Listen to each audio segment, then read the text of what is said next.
This video is sponsored by Keeps. I have an idea for a MMORPG game. Isn't that just like World of Warcraft? Yeah, but Activision Blizzard basically has a monopoly on that. Have you seen Activision Blizzard lately? Oh yeah. Yeah, pretty bad. So it'd be a good time to capitalize on that. I just gotta go ask Jeff if it's okay. Oh geez, you always do this. Is it okay if we make a game for Amazon Studios? Yo, that guy's creepy. That guy is so freaking weird.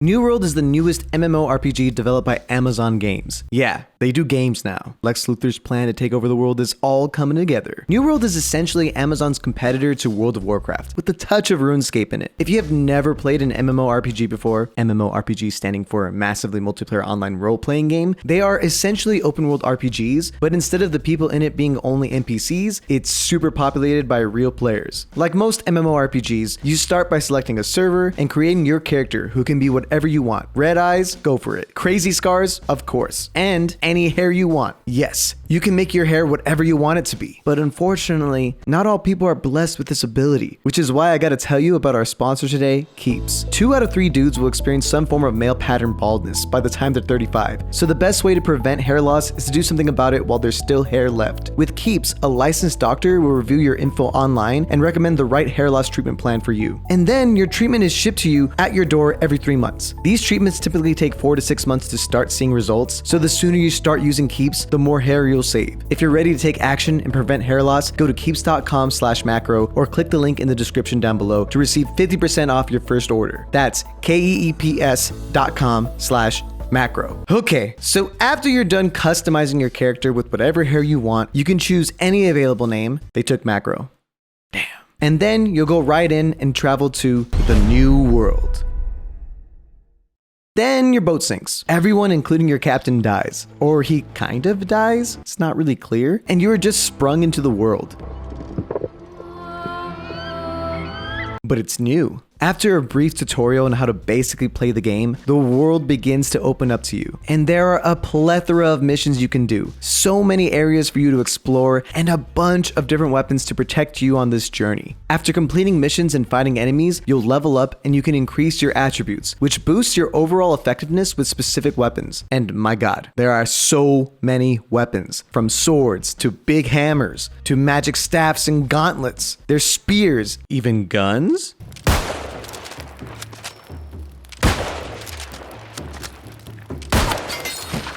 Yeah, it's pretty crazy. And every weapon type has its own skill tree to advance and upgrade to your choosing. You'll earn or find weapons and different armors, which can give you better defense and health, and even boost to your stats. But although your fit looks dope as hell, if it weighs too much, you won't be as mobile. So don't be surprised if you see shirtless or naked people running around this world just so they can dodge roll like Link does in Ocarina of Time.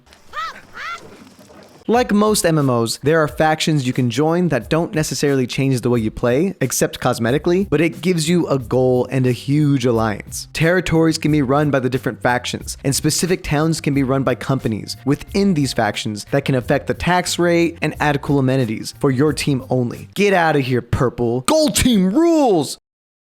When an area is purchased by a faction, costs for things are just lower for that color, like fast traveling and trading fees. People really love this aspect, and the cool part is anyone can create a company in the faction. It's just up to you to be active and recruit members. Once you have a faction, you'll be able to turn on PvP, allowing you to fight other players with PvP on that are not in your team. So besides doing quests to get better loot, so that you can do harder quests to get better loot, so that you can do harder quests to get better loot, then you get over encumbered, then you drop that loot, then you do harder quests. What else does this game offer? Well, that's really up to you. Some people will enjoy harvesting and mining materials to make cool things.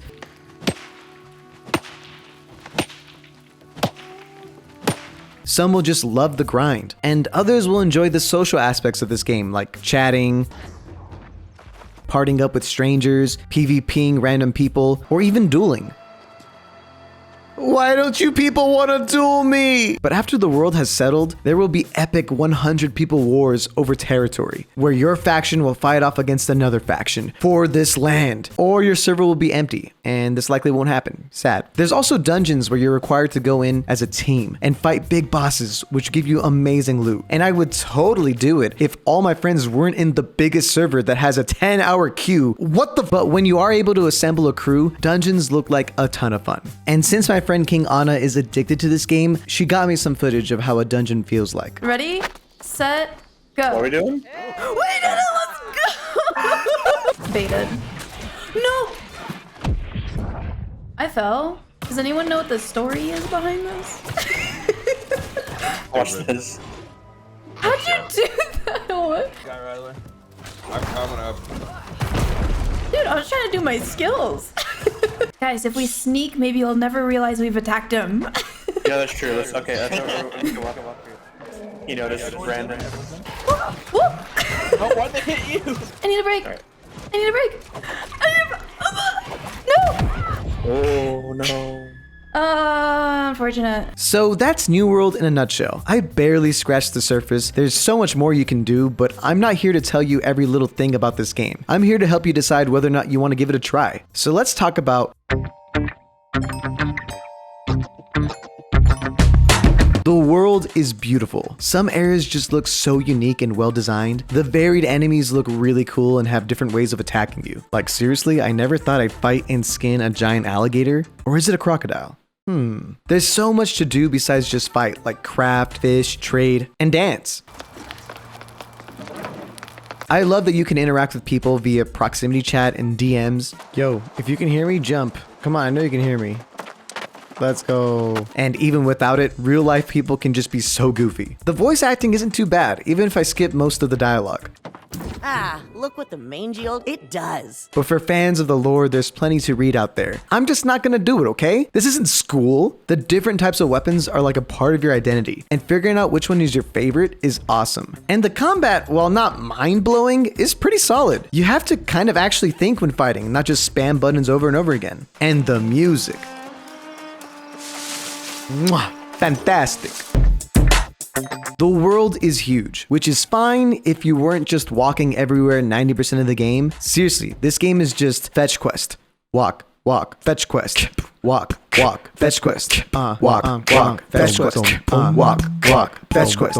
Walk, walk, fetch quest. Walk, walk.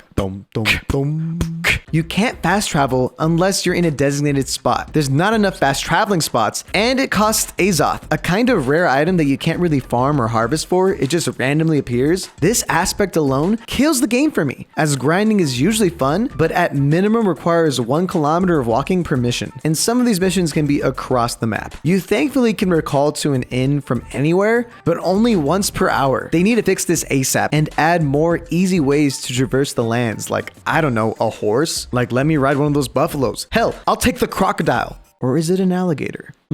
Not to mention, most of the missions are the same. It's like, go here, kill 10 of these creatures, loot 3 of these things, and then come back. So a vast majority of these missions that you're spending so much time just walking to aren't even that dynamic. It's giving me a lot of Fallout 4 energy, if you know what I'm talking about. Another settlement has sent word that they need our help. Some servers are so full while others are empty. I know they are working on optimizing the servers and allowing us to move from one to another without losing any progress, but it really sucks not being able to play with my friends because it takes 24 hours to join their server. And God forbid your game crashes while you're in it, because then you're back in the queue. Another big con is that at the moment there's not a big enough incentive to play with PvP turned on. You usually just get bullied by a group of people or find nobody using it, so it's just safer to play PvE and grind missions. I don't know how they can fix that, but maybe they can find a cool way to make PvP more fun, I guess?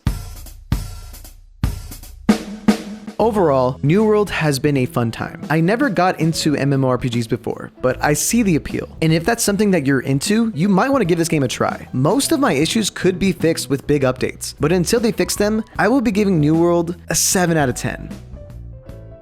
But what do you think? Have you played New World or are you still in queue? If you have, do you like it? What would you rate it? Let me know in the comments down below. Also, let me know what faction you're in because I just want to know how many of my fans are just dumb. Why would you even pick the Syndicate or those religious zealots? They're kind of crazy. Anyways, Jeff Bezos is calling me, so I'll catch you later. Ya noob.